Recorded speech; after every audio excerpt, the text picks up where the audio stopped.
Hello and welcome to the M&M Show. Today we are going to talk about the French Open Grand Slam and all the things that have revolved around that in our year of 2020. So, yeah. Emma, where should you start? Well, first of all, I'm not sure if you can see, but it is a Roland Garros t-shirt, the little logo, the Paris Messi. Yeah, you can kind of see the circle, but it's very sparkly, and you look very Parlez-vous français? Yeah. It's still December. Am I meant to be still Christmassy? I'm not sure, but yeah, you can be. Yep. Well, I think I can be because why are we doing the French Open last? So for the month of December, we did Australian Open, we spoke about Wimbledon, then we went to the US, and now we're talking French. Why that order, Michelle? It's all topsy-turvy because it's been pandemic 2020. So we can really do whatever we want, right? Correct. Pivot and go with the flow. Yeah. So in regards to the French Open, they played that, like 3 weeks after the US Open, would you say? Yeah. So there was a lot of the quarantine issues, flying from the States back over there. I know a lot of players had to quarantine. So there was all those types of issues that they had to deal with as well. Transition for those players, right? I mean, we all think that, everybody's world is topsy-turvy, but you think at the pro level, I mean, those things being out of order, going from the hard court to the clay court with very little to no preparation, jumping from the U.S. over to Europe. Lots of, that is taking a lot of mental strength and tenacity to deal with that. Speaking of mental strength and tenacity, I mean, how can you not love Rafa? I mean, the guy is a freak, and I was really happy that he won again. I was just the guy's the king of clay. What he's accomplished at that, I mean, he owns the French Open, but also on the flip side of that, on the women's side, okay, who would have thought? So we have a new, not only French Open, but also first time Grand Slam winner with the Polish gal, Iga Swiatek. Well done. I'm sure our friends, Peter in Poland, are like cringing right now over my pronunciation. Okay, so shout out to Baja and Peter in Poland. Anyway, so that's great that, something new and exciting. Also know, though, Emma, that at the French Open, there always is sometimes that one-off winner. Yeah. It doesn't really happen at the other slams. No. But it happens at the French. Yeah. So is it just because of the clay? What do you think? Yeah, I think it's such a unique surface. And again, it's a brilliant training surface. It's a development surface for juniors. It's also why you and I both love the modified ball, because the rally continues. It's a lot harder to put the ball away. I'll never forget my first tournament I played in a WTA event in Dublin in Ireland. Okay. And I was playing the number 1 seed, and basically in the first game, my off forehand, speaking of weapons, when we spoke about the US Open, I put the ball away and I literally went to turn around thinking it was a winner, and it came back, and the ball just came back, and I was like, she got that back. And so then, bam, put it in the other part of the court. She got it back. The first game went for 25 minutes. It was my very first ever sort of, tournament. And, I didn't play a lot of pro events. So I was, a bit nervous and got a wild card in this event. And anyway, would be fair to say that I got beaten, but it was close to 2 hours and it was 2-2. I lost 2-2. Wow. So that's a really good point, because let's put that in the context of our recreation players. So many of our recreation, and again, I'm in Florida, so we are on a lot of clay. However, the recreation players, it's that mindset. I don't feel that they are clearly of the mindset that the ball is going to come back.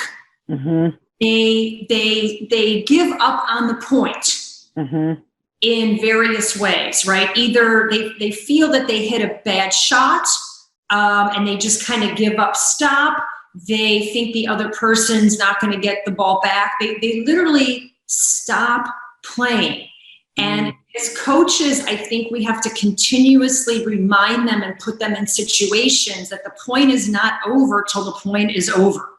Mm-hmm. 100%. I love that. And I love forcing errors. You know, there's obviously 3 ways a point can end: an unforced error, a winner, or a forcing error. Well, there's kind of 6, because either player can do those 3 things, right? And forcing errors is the number one thing that pros do a lot better than junior players and recreational players. So that ability to be able to hit a really heavy ball that your opponent can't control. And don't forget, it tends to hurt their psyche or their ego just a little bit more as well. So, you know, from that perspective, forcing errors are like gold medal. They are worth almost double the amount of points. And whenever I'm doing coaching sessions, one of my favorite games is to actually reward a forcing error with 2 points, whereas a clean winner is only worth 1. And if you hit it in the net, -2. And if you hit it long or wide, -1. Because if we look at the French Open, when do they ever miss in the net? When do they ever, maybe going for a drop shot that they've just sliced a little bit too much? But that's why we see the one-hit wonders, you know, because of that ability to hit high and heavy and just be able to do it over and over and over again and be so patient with it. That's why all the 4 Grand Slams, I love them all. Like, they're so unique and they're so awesome to teach so many, you know, resilience and patience, dedication, commitment, determination, that all those words just flow out of my mouth when I think of the French Open. Not to mention, we're leaving out one word. Applies to all of them, of course, but fitness. Oh, yes. Right? Yes. Because, right, just like you said, you played a match, you lost 2-2, and it was 2 hours, right? So these matches on clay, so your fitness level has to last the duration. Correct. So correct. And that's why for our very last day in December, Michelle's going to give us a great stretch to be able, and when you stretch from a mindset perspective, we'd love for you to just reflect on your year and ask yourself, what is it that you've done consistently well?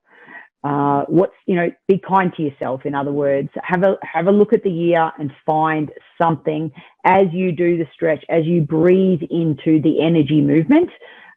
Just ask yourself, what is it that you've done consistently well? Because I know, you know, this is episode, let me think, 74.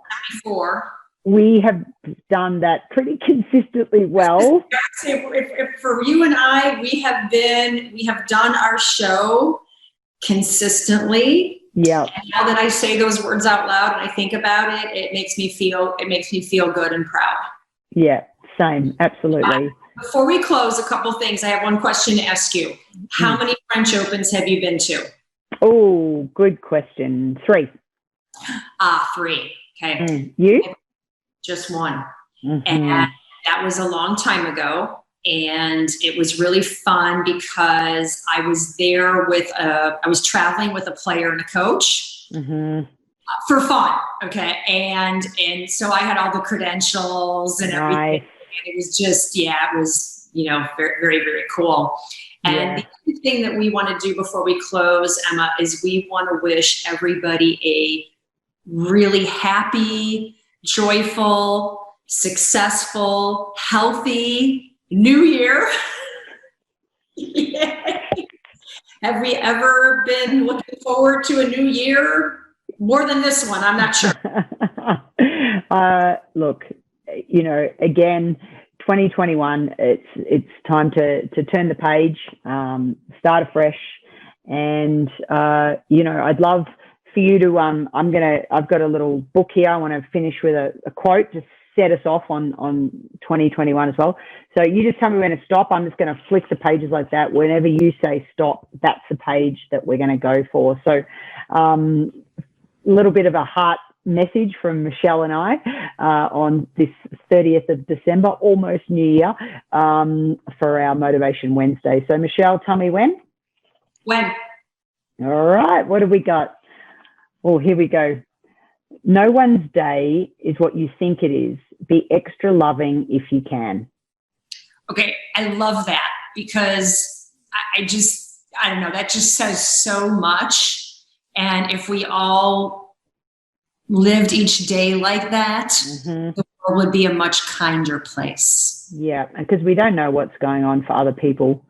And so if we just come from a position of love, then I think 2021 is looking up already. So Michelle, from my French open heart to yours, thank you for an incredible time spent together. And thanks for getting through 2020 with me together, because that's what we've done, and looking forward to more M&M shows in 2021. Yeah, we're not going anywhere, don't worry. So, Michelle, I look forward to the energy movement and reflecting on what we've done well this year. So thanks, everybody. Bye, Michelle. Thank you. Thanks. Hi, and welcome to our energy movement. So as we close down our very interesting year of 2020, I'm just going to call this stretch the end of 2020 stretch, because we're just going to let it all go right here in this stretch and really relax. And we're going to do a very easy version of this. So what I'm going to do is I'm going to turn around and I'm going to lie on my back with my legs up against the wall. This will really show you actually where you're tight in your posterior chain. Everybody's going to have a bit different range of motion. Your goal is to get those hips as close to the wall as you can. So let's have a go at it. It looks like Alpha's going to help me here. So again, I'm going to scooch my hips towards the wall. Okay, Alpha, come on, bud. Come on. Good boy. Good boy.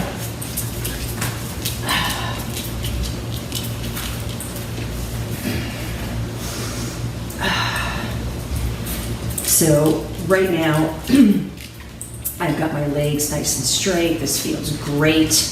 I'm going to relax. You can have your hands out to the sides like so. If you want to make this harder, flex those feet, pull those toes down to your chest. Just breathe through this, relax the shoulders. Just let it all go.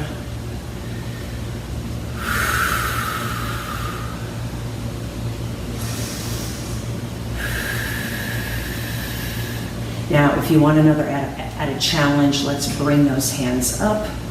Okay, we're going to open the palms up to the sky, and then you want to hold this position for 60 seconds. Make sure you're breathing throughout the entire time period. All right, I'm going to come out of that. All right, Alpha likes to be in the video. So, we're just going to say that is the let go of 2020 stretch. I'm thankful to our viewers, our friends, and our colleagues, and I know that we're all looking forward to a new year and a joyful, safe, and healthy 2021. And so that's us signing off as the M Show, and that is your daily energy boost. Make sure you subscribe to our YouTube channel. We'll see you next time.